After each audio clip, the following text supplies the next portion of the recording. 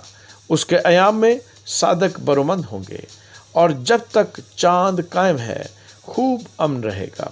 اس کی سلطنت سمندر سے سمندر تک اور دریائے فرات سے زمین کی انتہا تک ہوگی۔ بیابان کے رہنے والے اس کے آگے جھکیں گے اور اس کے دشمن خاک چاٹیں گے۔ ترسیس کے اور جزیروں کے بادشاہ نظریں گزرانیں گے۔ سبا اور سیبا کے بادشاہ ہدیے لائیں گے، بلکہ سب بادشاہ اس کے سامنے سرنگوں ہوں گے۔ کل قومیں اس کی متی ہوں گی، کیونکہ وہ محتاج کو جب وہ فریاد کرے اور غریب کو جس کا کوئی مددگار نہیں چھڑائے گا، اور غریب اور محتاج پر ترس کھائے گا اور محتاجوں کی جان کو بچائے گا۔ وہ فدیہ دے کر ان کی جان کو ظلم اور جبر سے چھڑائے گا، اور ان کا خون اس کی نظر میں بیش قیمت ہوگا۔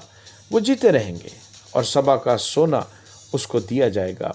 لوگ برابر اس کے حق میں دعا کریں گے، وہ دن بھر اسے دعا دیں گے۔